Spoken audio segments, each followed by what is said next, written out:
raised his hand slightly, and with that silver butterfly in his palm, he brought it next to Shilian's ear. In between the twinkling flutters of that silver butterfly's wings, he heard Pei Ming's voice floating over. "Little dummy, did you hear that strange noise?" It was probably because Pei Ming had been chasing skirts for a long time, even if Shilian knew that Pei Ming felt nothing for Banyue. The way he spoke still made people ponder. Banyue replied grimly, "I'm not a dummy. I heard. That noise was really strange. I don't think it's General Hua coming back." Of course it wasn't, because it was clearly the dong dong sound Xuanji made while hopping with her broken legs. There wasn't a long series of dong dong before the other two fell silent, and what followed was the crazed laughter of a woman. That laughter echoed and resounded in the empty underground city, then carried over via the silver butterfly, and some white noise crackled in the transmission, making it sound scarier than if he heard it in person. Naturally, this was the laugh of the overjoyed and painfully hateful Xuanji, who had finally seen Pei Ming once more. "Didn't the silver butterfly lead her in the opposite direction?" Shilian asked. Hua Cheng replied, "She's smarter than expected." It turned out Xuanji had been chasing after the wraith butterfly like mad, curiously fast, and ran all the way to the end of the main street in no time, but there was no one there. She was once a female general on the battlefield, after all, and instantly noticed that she had been led away. Technically, the moment she noticed, she should have immediately returned to Qirong, but her mind was filled with Pei Ming, so instead she just turned around and ran in the opposite direction, throwing her boss Qirong completely out of her mind. Shilian found it funny for some reason, but it was hard to describe the sentiment exactly. He quickly brought along those escaped captives, and the group rushed to the Wuyang Divine Temple in the center of the city. That female ghost Xuanji had waited for Pei Ming for too long, and just by hearing her laughter, it was easy to imagine how twistedly crazy her face must be. Pei Ming was probably also startled by her, and was in shock for a long time before he spoke. "You are..." Xuanji sneered coldly. Yet, unexpectedly, after a pause, Pei Ming asked, "Who are you?" Xuanji was wild with rage, her voice sharp and trembling. You're trying to piss me off on purpose, right? You actually don't know who I am?" Shilian wiped away a drop of cold sweat and said, "No way. General Pei, is he actually doing this on purpose, or did he really not recognize her?" "Probably the latter," Hua Cheng said. After all, if the rumors were true, then in these past centuries, Pei Ming had had affairs with at least over 1,000 beauties. How could he remember each one, especially an old one from hundreds of years ago? Besides, that incident on Mount Yuzhen with the ghost bride was passed over to Pei Su to manage. He never appeared himself, and never saw Xuanji. Xuanji mumbled to herself, "Right, you're angering me on purpose. I won't fall for it. Huh. You want to lie and say you don't remember me? You want to lie to me." Then she screeched, demanding, "Who is this little whore? Aren't your standards usually high? What, trying different flavors this time?" Banyue and Pei Ming were both confused. Although both made confused noises, this resentful tone seemed to have jogged Pei Ming's memory, and he knitted his brows slightly. "Xuanji, how did you become like this?" Only then did Shilian realize that the Xuanji right now must be disheveled. Her eyes were red like that of a fierce ghost, donned in bright red bridal robes, the lower hems filthy and unkempt, crawling sluggishly but dangerously like a crocodile on the ground. This was pretty much how they saw her right now. It was really difficult to link her to that female general who was noble and cool, so no wonder acquaintances couldn't recognize her at first glance. How did I become like this? You dare ask how I've come to look like this? Isn't it all your fault? I did this all for you. She's charged at the protection circle, He Cheng informed. No worries, Roya can hold her off, Xilian said. Just as he said this, a shriek was heard from that silver butterfly. Xuanji must have bounced back and was sent flying over 30 meters away and dropped into the darkness once more. Pei Ming's voice came. His Highness's spiritual device is pretty useful. I'll have to forge one for myself too, sometime. If you knew how it was forged, you wouldn't say so, Xilian thought. But before his thought was complete, Pei Ming shouted, What are you doing? Stop! Xuanji yelled back, Don't think you can keep hiding in there. There was a loud rumble, rumble. Xilian was dumbfounded as he speedwalked. What did she do? It appears she's toppled the divine temple and the stone ceiling collapsed. So that was it. Xuanji was bounced back from Roya's protection circle and couldn't enter, so she knocked the entire temple down. Are General Pei and the others all right? Little Pei and Banyue are both there too, Xilian said. They're fine, Pei Ming shielded them, He Cheng said. The moment that the stone ceiling boomingly collapsed, Pei Ming had shielded Pei Su and Banyue under his body. Xilian let out a breath of relief. Then that's fine. The protection circle still won't break from this. On the other end, Pei Ming was furious. Are you crazy? Even if you topple the sky, you won't be able to get in. However, Xuanji laughed evilly, and Banyue exclaimed, General Pei, watch out. What? Those reactions all happened at the same time, and amidst this chaos, Xilian heard the sound of a sharp sword piercing a chest. There was no question that it was Pei Ming who had been stabbed. Xilian was anxious. What's happened? The protection circle broke? That's impossible. Wait, sword? In that instant, he finally understood what Xuanji was planning. So that was it. After Xuanji had her fill of laughing, she said coolly, Who said I wanted to enter? Another voice also started laughing. Hey, Pei Ming, look who's here. It's your old sweetheart. It was Guan. Xuanji, toppling the divine temple, wasn't her throwing a crazy fit from rage, and it wasn't because she wanted to enter the protection circle. Her goal was to crush those 2 ghost-sealing clay pots that Banyue had placed in the circle, release the ghosts, and have them attack from the inside. After Guan escaped the pot, he quickly turned into the form of a sword and stabbed Pei Ming. Pei Ming seemed to be trying to pull him out, but Guan was doggedly unyielding, that sword piercing through his body. You wish, time to die, he shouted. Pei Ming gritted his teeth. Is the other pot okay? To be attacked on both sides, if Kermor was added to the mix, then it'd be game over. Banyue answered, Yes, Kermor is sealed. The situation was growing dire, and Xilian was starting to get anxious. Just as he was about to quicken his pace, however, He Cheng suddenly stopped in his step. Xilian was startled and looked back. San Lang?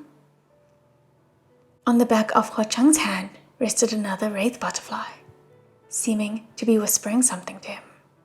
After he finished listening to its report, he looked up and smiled.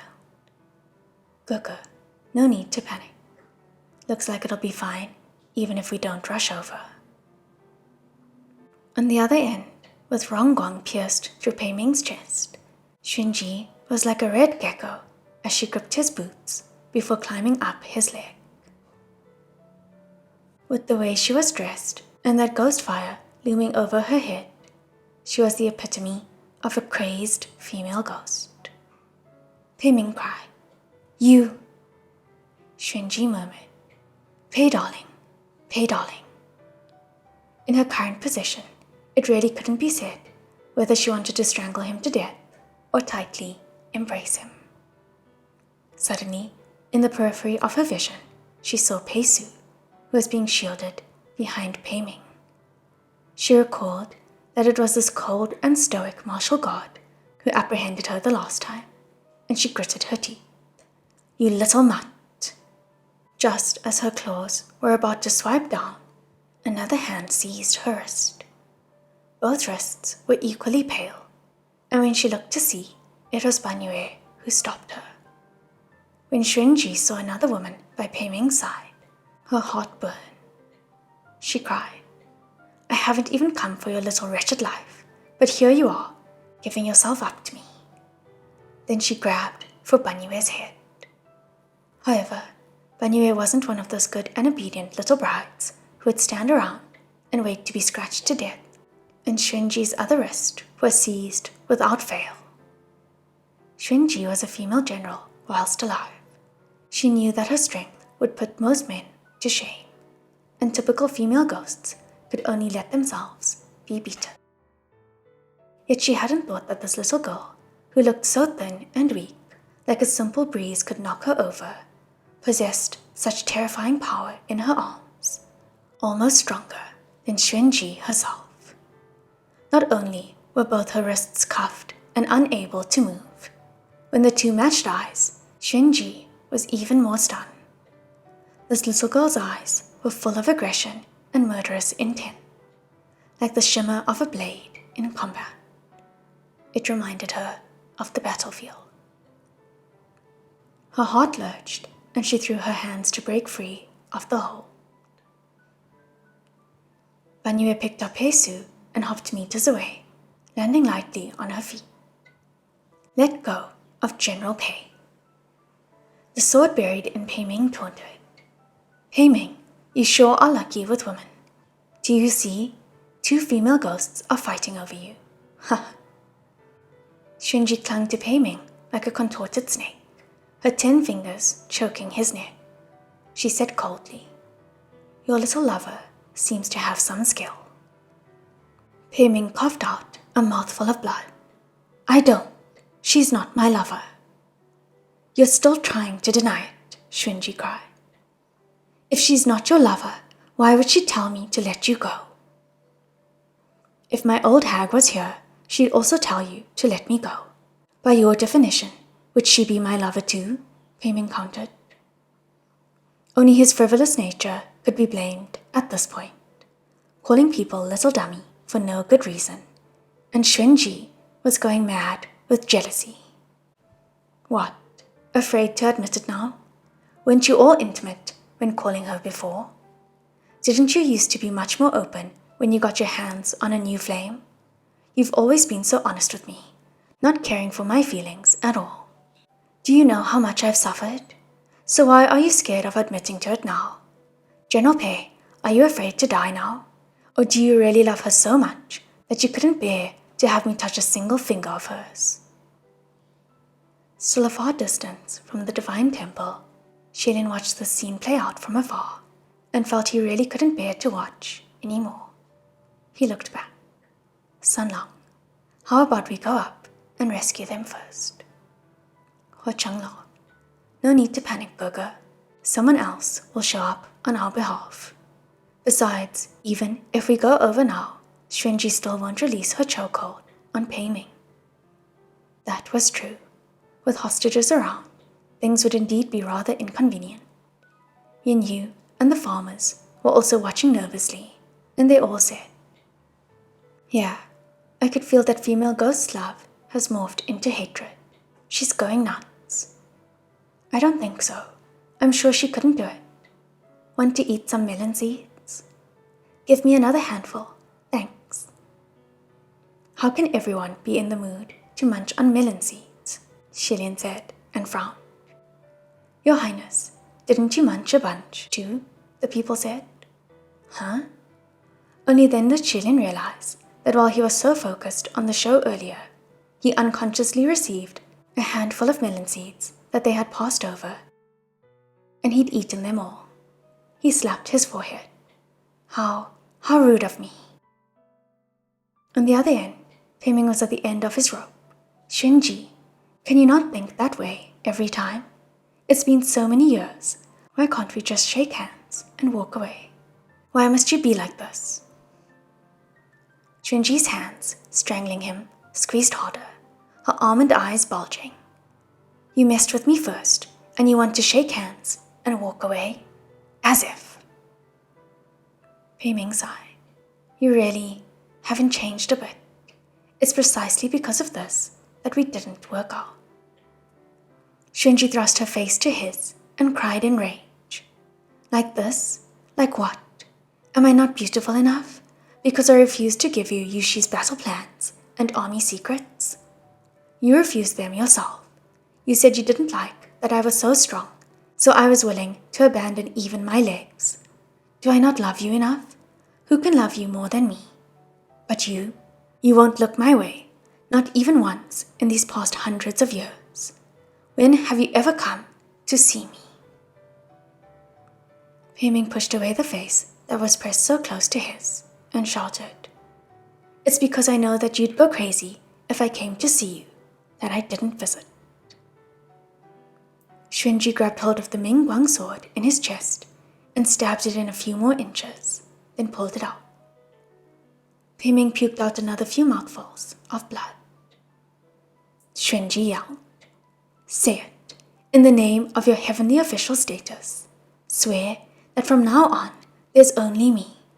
Swear that you'll never look at another woman again. That your eyes will rot if you do.